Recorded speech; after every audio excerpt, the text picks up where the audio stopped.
Support for the Idaho Matters podcast is brought to you in part by University of Idaho, Idaho's only Carnegie R1 classified research university. Our Carnegie R1 designation recognizes the discoveries we make that help our forests thrive. It means we're creating more doctors and doing real research to strengthen cybersecurity for Idaho businesses, our energy sector, and every Idahoan. More at go.uidaho.edu/Idaho-is-Idaho. Hi, Scandalized listeners. Charlie and Jackie here with a really exciting announcement. We're coming back to Podfort in 2026. We'll be live at the Boise Contemporary Theater on Friday, March 27th at 3 p.m. This year, we're going to be digging into some of the juiciest fashion faux pas in American politics. You won't want to miss it. We'd love to see our amazing listeners, so bring your friends and come talk scandals with us. And best of all, it's free. That's Friday, March 27th at 3 p.m. from the Boise Contemporary Theater. See you then. More Idaho Matters now from the studios of Boise State Public Radio News. I'm Gemma Gaudette. Back in 1952, a secret was snuck behind the walls of the old Idaho Penitentiary.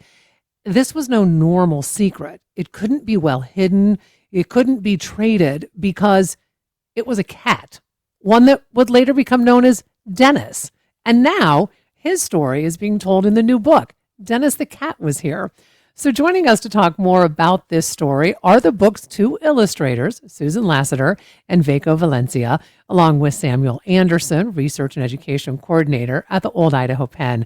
I want to welcome all three of you to the show. Thanks so much for joining us today. Thank you. Thank you for having us. Thank you. And let me start with you, Samuel. For those who may not know, who was Dennis the Cat and why has he become such a legend at the Old Idaho Pen? Dennis the Cat was an animal snuck into the penitentiary, and we were a fully operating farm. We had 1,600 acres of farmland, so we had a lot of animals here at the penitentiary.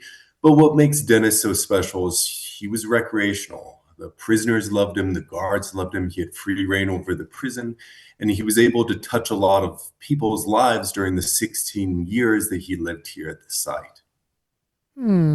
Okay, so Samuel, it's my understanding that the text for the book actually came from an obituary in 1968. Can you talk to us a little bit more about that, and then what inspired you to transform this into a children's book? So as a prison, we actually did have a publishing. We did several different types of newspapers here at the site, most prominently the Wall City Bulletin and then later the Clock. And the Clock gave prisoners a chance to write stories, poetry, draw pictures. And after Dennis passed away, they held a big celebration for his life, a 2-day funeral, they said would be an honor to a small town mayor. And they wrote him a 2-page obituary. And it's quite beautifully written, and it came with a little illustration. The idea of making it into a children's book, though, admittedly not my idea, that was something that Susan came up with. So Susan, talk to us about that then. What inspired you to say, you know what, let's take this and make a children's book out of it? Yes, so I had been attending a writing workshop hosted by the Old Penitentiary with local author Christian Wynn. And there were some prompts written about the prison, and one of them was about Dennis. And immediately I walked to the gift shop to ask where the picture book was, because I could see it in my mind, how valuable this story was. And then we coordinated. I called Veiko and told him, I guess we have a project to work on now. And So Samuel Veiko, and I, we talked about how to write it in a story. But when he sent me the obituary, it was beautifully written and first account. So I asked if we could use that and illustrate it to tell and share Dennis's story. I love that. So Veiko, the illustrations in the book really bring a new vibrancy to this bit of history. So can you talk to us about the approach you two took as artists in capturing Dennis and this story? Yes. Well, before I came out with the drawings, Susan created the conceptual thumbnails, all the sequential drawings in the sketches. So she created a breakthrough of the story page by page. So once she did all this, she gave it to me, and I started creating this idea where Dennis has to be the protagonist of all in the rest of the drawings. So I tried to create this thick line drawing where try to give more protagonism to Dennis regardless of the environment, but taking in consideration the text, try to be as close as possible to the text of what it was written. So, Samuel, why do you think Dennis remains such an important part of local history? I mean, both of my boys, when they were younger, we toured the old pen, and they love the story of Dennis the cat. I mean, this is something that we've talked about numerous times at our house. I mean, so what do you think draws people to this story today still? I think often when people think of prisons, it's easy to think about some of the more difficult subjects that took place here, the executions, the punishment. Prisons do have this.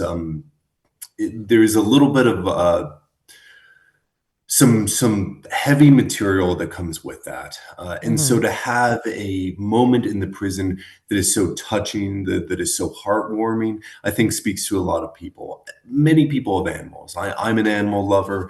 I know many of the people who come to this site love animals, and so it's something that's so universal for us that it's something we can really empathize and sympathize with. Thinking about these individuals incarcerated here, having that furry little critter rub up against your leg, and what type of impact that would make for someone who's living in such a circumstance as those who were staying time behind these sandstone walls.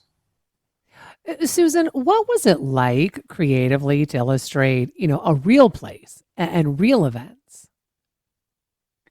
There was a lot of pressure to get it right, what I could, going to the old pen and taking pictures, checking in with JC and Samuel and Mariah, getting their feedback if this was how we wanted to portray the image in the background, and if it honored Dennis.